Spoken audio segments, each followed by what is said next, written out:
그대의 인생 그 많던 만두는 누가 다 먹었을까요? 15장. 얼어붙은 마음. 2월의 추위가 뼛속까지 스며들던 어느 날 이선자는 태훈으로부터 충격적인 소식을 들었다. 지혜가 아린이의 복통을 핑계로 삼아 이선자가 만든 음식이 문제라고 주변에 이야기하고 다닌다는 것이었다. 심지어 유치원 학부모들에게까지 시어머니의 비위생적인 요리 때문에 아이가 아팠다고 말했다는 것이다. 태훈의 아내 미영을 통해 들려온 이야기는 더욱 가혹했다. 지혜는 이제 아린이가 할머니를 만나는 것조차 꺼리고 있었다. 아이가 할머니 음식을 먹고 싶어하면 배가 아플 수 있다며 겁을 주고 있다는 것이었다. 이선자는 그 말을 듣고 며칠간 아무것도 먹지 못했다. 35년간 수많은 손님들이 맛있다고 해준 자신의 음식이 손녀에게는 독이 되어버렸다는 현실을 받아들일 수 없었다. 밤마다 눈물로 베개를 적시며 자신의 존재 자체가 가족에게 해로운 것은 아닌지 자문했다. 분식집을 운영하던 시절 동네 아이들이 학교를 마치고 와서는 할머니가 만든 떡볶이와 만두를 먹으며 숙제를 하던 모습들이 떠올랐다. 그때의 자신은 동네 할머니로서 아이들에게 사랑받는 존재였다. 하지만 정작 친손녀에게는 피해야 할 사람이 되어버렸다. 16장. 소외되는 설날. 설날이 다가왔지만 이선자에게는 명절다운 준비가 없었다. 예년 같으면 두 아들 네 가족이 모여서 차례를 지내고 함께 식사를 했을 텐데 올해는 아무런 연락이 없었다. 도윤네는 아예 지혜의 친정에서 명절을 보내기로 했다는 소식을 미영을 통해 전해 들었다. 태훈네만이 형식적으로 차례상을 차리자고 했지만 이선자는 정중히 거절했다. 의무감으로 하는 차례가 무슨 의미가 있겠는가. 게다가 미영의 표정에서도 부담스러워하는 기색이 역력했다. 시어머니까지 모시고 명절을 보내는 것이 그들 부부에게도 부담이라는 걸 알 수 있었다. 혼자 간소하게 차례상을 차린 이선자는 돌아가신 남편의 영정 앞에서 오랫동안 앉아 있었다. 남편이 살아 있었다면 지금 같은 일이 벌어졌을까? 아마도 아들들이 이렇게까지 어머니를 홀대하지는 않았을 것이다. 가장이 있을 때는 가족의 질서가 있었지만 혼자 남은 노모는 이렇게 쉽게 무시당할 수 있는 존재였다. 명절 내내 집에만 있으면서 이선자는 TV 속 가족들의 화목한 모습을 보며 더욱 쓸쓸함을 느꼈다. 광고에서는 3대가 함께 모여 떡국을 먹고 웃는 모습들이 나왔지만 현실의 자신은 그런 광고 속 할머니와는 너무 다른 처지였다. 17장. 아픈 기억들. 3월이 되자 이선자의 건강에 이상 신호가 나타나기 시작했다. 밤마다 잠을 이루지 못했고 식욕도 점점 떨어졌다. 혼자 먹는 밥은 맛이 없었고 양도 줄어들었다. 거울을 보니 뺨이 많이 꺼져 보였다. 병원에 가보니 의사는 스트레스성 우울증과 영양실조 초기 증상이라고 진단했다. 충분한 휴식과 규칙적인 식사 그리고 가족의 관심과 사랑이 필요하다고 했다. 하지만 그중 어느 것도 이선자에게는 쉽게 얻을 수 있는 것이 아니었다. 약을 처방받아 복용하기 시작했지만 근본적인 해결책은 되지 못했다. 몸의 병보다 마음의 병이 더 깊었다. 평생 가족을 위해 살아왔는데 그 가족으로부터 버림받았다는 상실감은 어떤 약으로도 치료할 수 없었다. 태훈이 어머니의 건강 상태를 걱정하며 형에게 이야기했지만 도윤의 반응은 냉담했다. 나이가 들면 다들 그렇게 된다며 좋은 병원에 다니시면 될 것이라는 식으로 대답했다는 것이다. 직접 어머니를 찾아와서 안부를 묻거나 걱정하지는 않았다. 18장. 마지막 봄. 4월의 어느 날 이선자는 우연히 길에서 아린이를 만났다. 지혜와 함께 마트에 가는 길이었는데 아린이가 할머니를 발견하고 달려왔다. 하지만 지혜는 급하게 아이의 손을 잡아 끌며 인사도 제대로 하지 않고 지나갔다. 그 짧은 순간 아린이의 눈빛에서 이선자는 무언가 변화를 감지했다.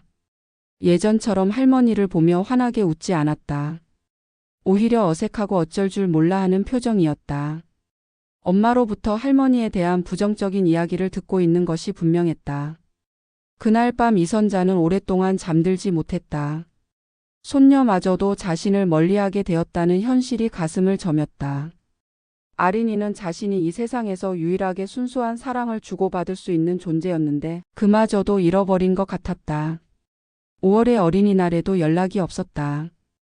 예년 같으면 아린이를 데리고 놀러 가자거나 용돈이라도 드리겠다고 연락이 왔을 텐데 올해는 완전히 잊힌 존재가 된 것 같았다.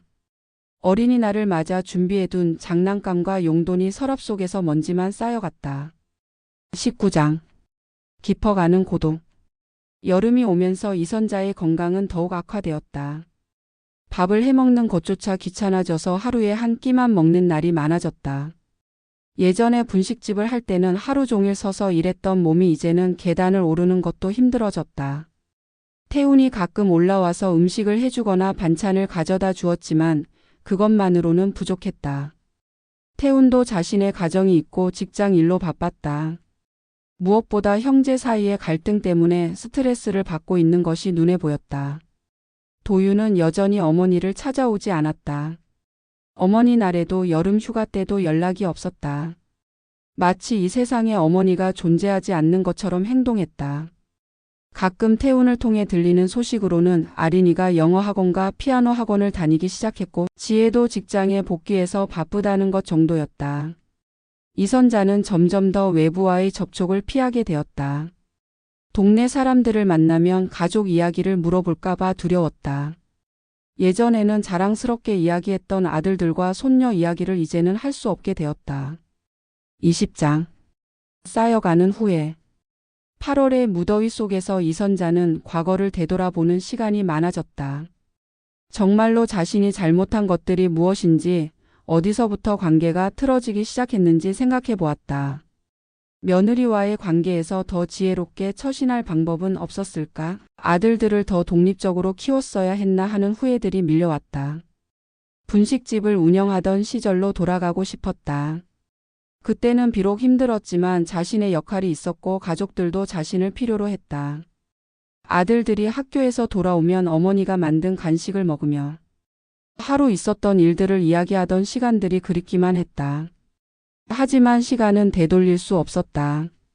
아들들은 이미 성인이 되어 각자의 가정을 이루었고 어머니는 더 이상 필요한 존재가 아니었다.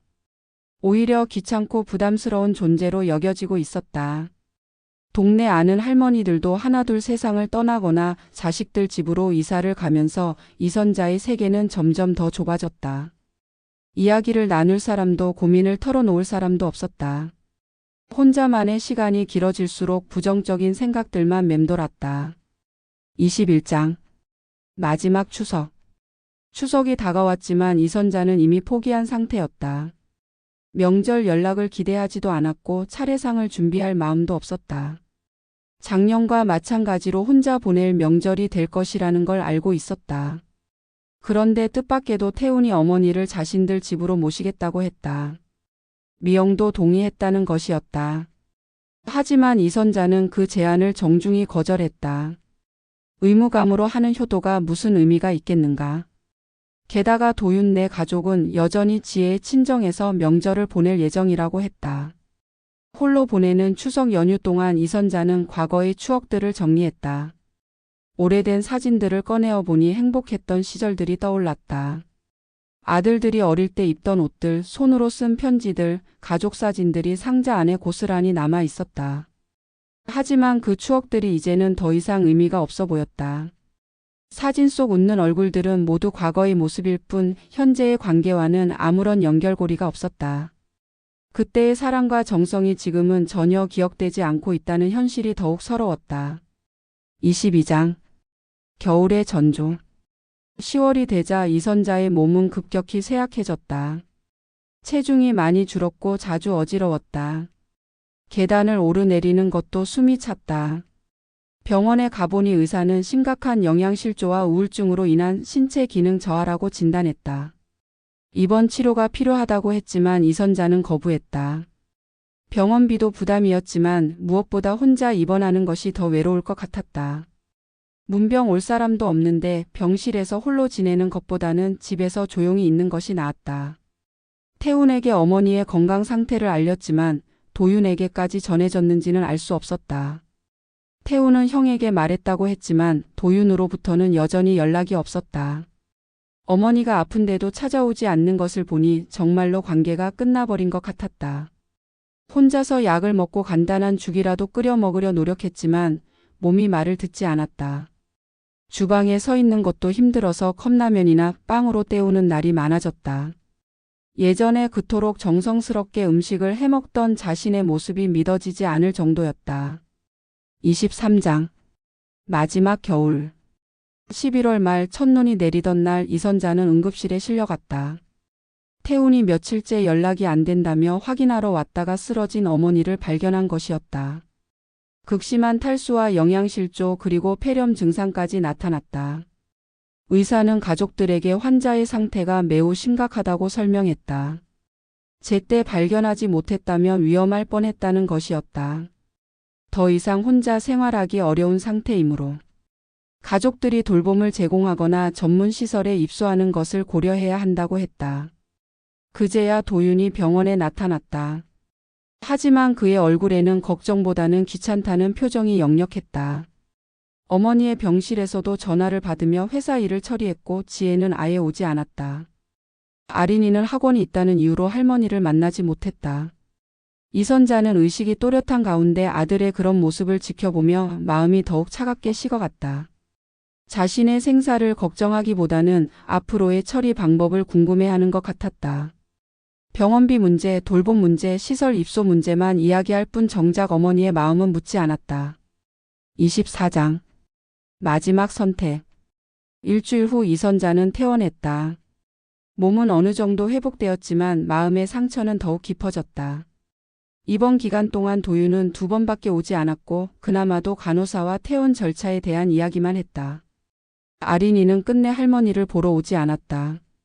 집으로 돌아온 이선자는 더 이상 살아갈 의미를 찾을 수 없었다. 가족들에게는 부담이 되고 자신에게는 고통스러운 하루하루가 이어질 뿐이었다. 무엇을 위해 계속 살아야 하는지 알 수 없었다. 12월의 어느 추운 밤 이선자는 마지막으로 정리를 시작했다. 오래된 사진들과 편지들을 상자에 넣고 입을 만한 옷들을 골라내었다. 통장과 도장 그리고 집 문서들을 한 곳에 모아두었다. 태훈에게 전해달라는 편지도 썼다. 편지에는 원망의 말은 한마디도 없었다. 다만 두 아들이 건강하고 행복하게 살기를 바란다는 마음과 아린이가 밝고 건강하게 자라기를 바란다는 당부만 적었다. 그리고 자신의 장례는 간소하게 치러달라고 분식집 시절의 단골 손님들에게만 알려달라고 부탁했다. 25장 조용한 마지막 12월 20일 성탄절 전야 이선자는 조용히 눈을 감았다. 아무도 모르게 아무도 곁에 있지 않은 채로. 며칠 후 태훈이 확인하러 와서야 발견되었다. 평안한 얼굴로 잠든 것처럼 보였다. 부검 결과 직접적인 사인은 심장마비였지만 의사는 극심한 우울증과 영양실조로 인한 전반적인 신체 기능 저하가 주요 원인이라고 설명했다. 쉽게 말해 삶의 의지를 잃고 서서히 죽어간 것이라고 할 수 있었다. 도윤은 어머니의 죽음 소식을 듣고 충격을 받았다. 마지막으로 본 지 얼마 되지 않았는데 이렇게 갑작스럽게 떠날 줄은 몰랐다. 하지만 그 충격 속에는 죄책감이 더 크게 자리 잡고 있었다. 어머니가 혼자서 얼마나 외롭고 힘들었을지 이제야 깨닫게 된 것이다. 장례는 이선자의 유언대로 간소하게 치러졌다. 분식집 시절의 단골 손님들 몇 명과 동네 지인들이 와서 조문했다. 그들은 모두 이선자를 따뜻하고 정 많은 사람으로 기억하고 있었다. 그런 좋은 사람이 이렇게 쓸쓸하게 세상을 떠났다는 것을 안타까워했다. 26장 남겨진 것들 이선자가 떠난 후 남겨진 것들을 정리하면서 태훈과 도윤은 어머니의 마지막 몇 년이 얼마나 외롭고 힘들었는지 알게 되었다. 냉장고에는 혼자 먹기 위해 만든 작은 반찬들이 있었고 달력에는 아무런 약속이나 일정이 적혀 있지 않았다. 서랍 속에서 발견된 일기장에는 자식들을 그리워하는 마음과 손녀를 보고 싶어하는 마음이 가득했다. 원망의 글은 거의 없었고 대신 자신이 짐이 되지 않기를 바라는 마음과 가족들의 행복을 바라는 내용들이 대부분이었다. 가장 마음 아팠던 것은 아린이를 위해 준비해둔 선물들이었다. 어린이날 선물, 생일 선물, 크리스마스 선물까지 정성스럽게 포장된 채로 서랍에 보관되어 있었다. 결국 전해주지 못한 선물들이었다. 도윤은 그 선물들을 보며 처음으로 눈물을 흘렸다. 어머니가 마지막까지도 자신들을 사랑하고 있었다는 것을, 특히 아린이를 얼마나 아끼고 있었는지를 알 수 있었다. 하지만 이제는 너무 늦었다. 27장. 뒤늦은 후에. 장례를 치르고 난 후 가족들은 각자 다른 반응을 보였다. 태우는 형을 원망했다. 어머니를 더 자주 찾아뵈야 한다고, 그렇게 외롭게 두면 안 된다고 그토록 말했는데도 듣지 않았다고 했다. 형제 간의 갈등은 더욱 깊어졌다. 도윤은 죄책감에 시달렸다. 회사에서도 집중이 안 되고 밤에는 잠을 이루지 못했다. 어머니의 마지막 편지를 읽고 또 읽으며 자신이 얼마나 나쁜 아들이었는지 깨달았다. 하지만 후회해도 이미 돌이킬 수 없는 일이었다. 지혜는 복잡한 심정이었다. 시어머니가 돌아가신 것은 안타까웠지만 한편으로는 부담감에서 벗어났다는 안도감도 있었다.